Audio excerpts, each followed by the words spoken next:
Hey, this is James, the non-professional, back with another episode of Draw. And today we're doing Aquaman. Now, the reason why I did this drawing is because I wanted to give a brief tutorial on the top-down camera angle. Basically, the camera is just above, I guess, your head, and it's sort of looking down on your physique. And so everything is going to sort of thin out into a vanishing point. And of course, the muscles, whereas if the camera is in front of you, your pectorals and your abs are really tall. But if the camera's above you, they sort of shorten. And you'll see that here once we get to lines, if you don't already see it here in the roughs. So we are in roughs, and I did do some blue lines so that the people who are doing traditional mediums can be on the same page. Because if you don't have the ability to do transparencies like you would in a tablet, you can use blue line and then go over your blue lines with definitive lines when we get to the line stage, the gray pencils.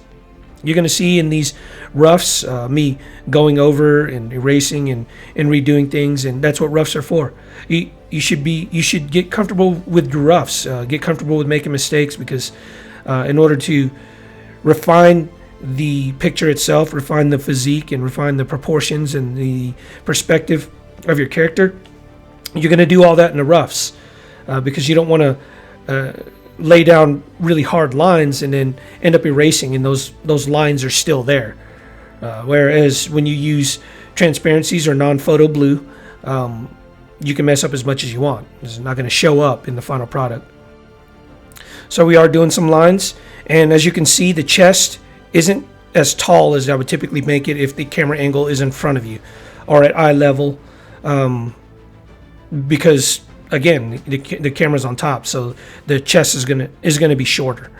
And you can see the rib cage there, the bottom of the rib cage is thinner, as well as the abs. They're also going to be thinner. And what I want you to also notice is that the abs and the rib cage, the bottom of the rib cage, they sort of taper off into a skinnier point at the very bottom of the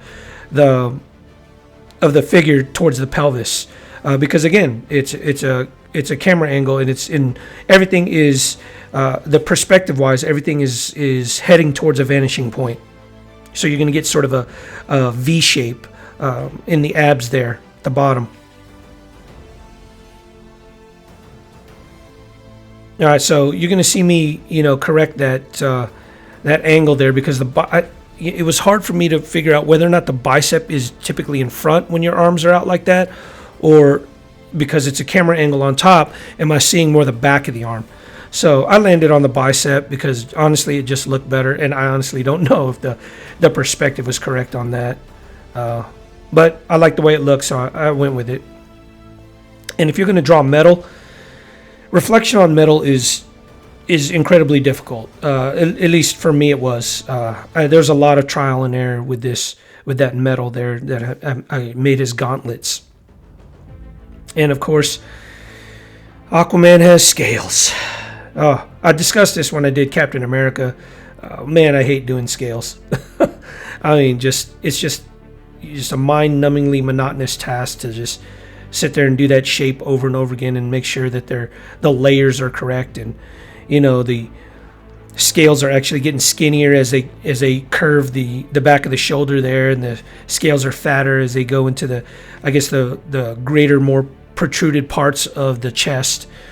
And I mean, you do that over and over again. I can't even imagine what it's like having to do that for 100 panels in an actual book. The creator of Aquaman was a bit sadistic, having his artists do that over and over again for the hundreds of panels in every comic.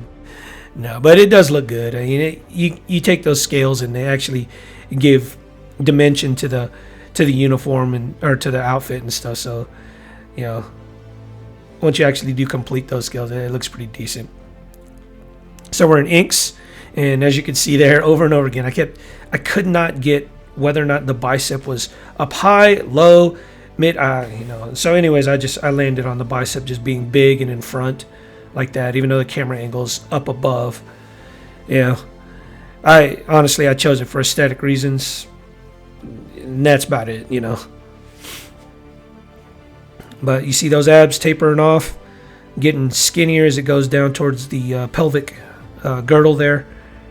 and even the muscles on the side there, where the deltoid is, and they also taper out towards that sort of vanishing point down there, the unseen vanishing point way, way, way below his feet.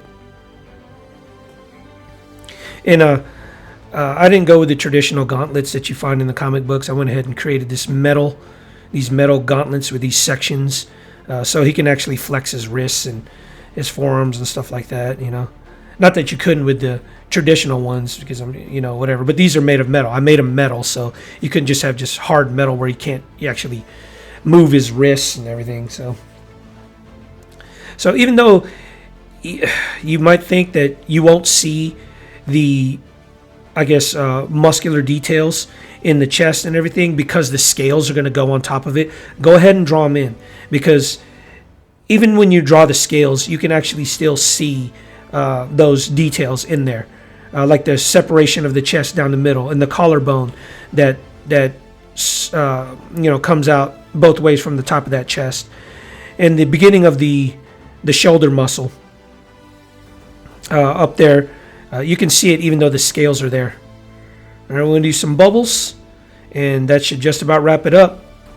All right, always remember your 3 Ps: patience, persistence, perseverance. That's how you mature in any endeavor.